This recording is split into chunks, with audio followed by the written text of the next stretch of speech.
Very fun game for us to watch. What are your thoughts on your side's performance tonight? Happy, very happy. Of course, thankful every supporter they were enjoying here with us and transmitting the energy.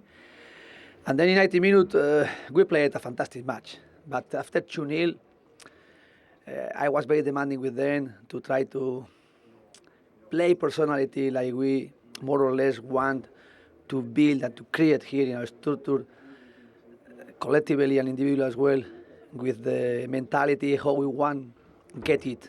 And the second half we play fantastic, even better than the first half. The first 20 minutes was fantastic, but then we lost a little bit again our control of the game.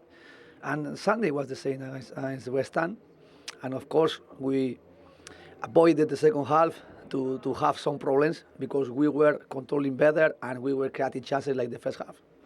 And the win coincided with the other results, means that you have finished in the top 8 in the Champions League. How pleased are you with that in the first Champions League campaign for Aston Villa in 40 odd years? Fantastic.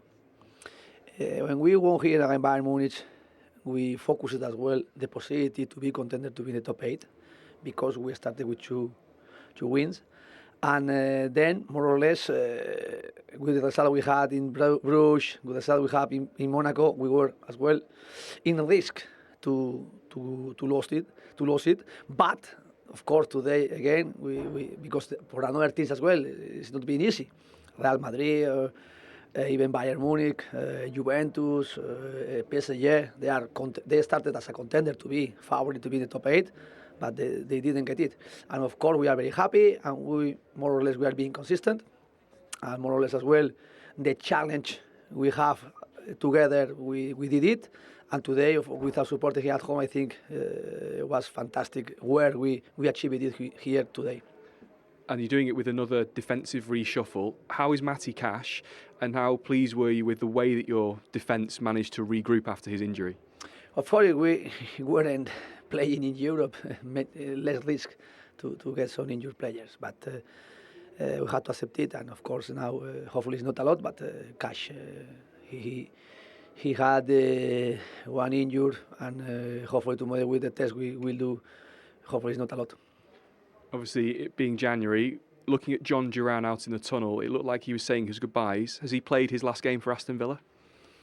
Tomorrow or Friday we can speak about the transfer, or maybe next week, because until everything is not done, I don't want to speak, because in football everything can happen. And of course we are working, the club is working as well. We are trying to compete as well in the transfer window because we need some players, and of course someone as well can leave, but it's not time to speak about it.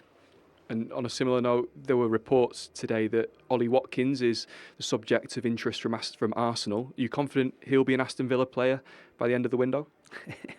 I know you want to ask about it, but I told you today is not the day. Appreciate your time. Thank you. Thank you so much. Thank you. Clubs very well waited to talk to us at Villa Park. Stilian Petrov, who of course played for both with distinction, and Martin O'Neill, who managed both with distinction. Thank you both for joining us. First of all, from our end, and from a long way away, it looked like a cracking game, Martin. Well, we were treated to a magnificent match. Absolutely fantastic. Aston Villa 2-0 up in 4 minutes. Thought it was going to be a cakewalk. Celtic fought back brilliantly, absolutely brilliantly. And as Brendan Rodgers mentioned in an earlier interview, the game was in the balance for a long period of time. You felt as if that Aston Villa would be the side that would get the next goal, which they did do. Then they missed a penalty after that, and but Celtic never out of the game, and it was just a magnificent match. And everybody's pleased here because Aston Villa finished in the top 8, and Celtic are through, which were there last week, and performed excellently. Stan, as a midfielder with an eye for goal, how good is... Well summed. Stan, as a midfielder with an eye for goal, how good is young Morgan Rogers, in your view? I mean, he was a joy to watch. I mean, we talked about him before the game, what he offers to the Villa team, what he brings to the Villa team. He was just outstanding. We saw everything from a young man. He looked like a mature player. He looked like he's going to be a star, because he could have scored another 2. But in the second half, Brendan Rodgers has changed the tactic a little bit. He put few players to man-mark Rodgers, and he has just managed to adapt, to move to a different position and find space so he can score goals. He was magnificent. Martin, Stan, it's Ali in the studio. I must admit, I my eye on the Villa game more than anything. I want to ask. It's where you should be. I want to ask the two of you a question, if I may. I'm looking at Celtic tonight, coming back from 2-0 down after 5 minutes. But in the grand scheme of things, in the campaign so far, coming back from a 7-0 in Dortmund, I know it's pleased you. Has it surprised you? Well, the result, the next game after that, Ali, was the most important one, because they went to Atalanta and got a result there. I know Schmeichel made some fantastic saves, but I think that gave them a wee bit of confidence, or restored some confidence after the debacle in Dortmund. But their efforts have been excellent. I know that the format definitely has suited teams like Celtic, because you always felt as if you were in with a chance. I suppose maybe at the start, when they saw some of the games that they had to play, maybe they didn't think that young boys Bern and perhaps Bratislava would be as bad as they were. But even so, taking nothing away from it, they've qualified, they're through, and they on tonight's performance against a very, very strong Aston Villa side, you would have to say that they'll not fear anybody at Celtic Park anyway. No, and Villa, as you've both rightly pointed out, Stan. I totally agree. Go ahead, Stan. Yeah, I totally agree. But I think Borussia Dortmund game and Aston Villa tonight was just a step too far for Celtic, especially today, missing Kyogo, Maeda and Carter Vickers. It seems like the club do have to recruit, and recruit well, because playing in a Champions League, you need the key players, the players that make the difference.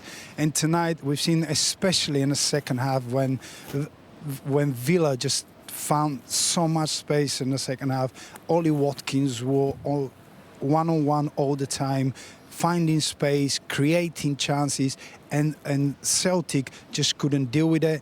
That's why it's so important for the next stage to add the right players to help them to probably get better results. Well, we'll see who they get in Friday's draw. It will be either Bayern or Real Madrid. Great to see you, lads. Lovely to see you both. Thank you both very much for joining us, spending the time. Really appreciate it. Thank you, Stan and Martin. Let's hear from the Aston Villa camp. Let's hear from the boss, Unai Emery, with Danny Jameson.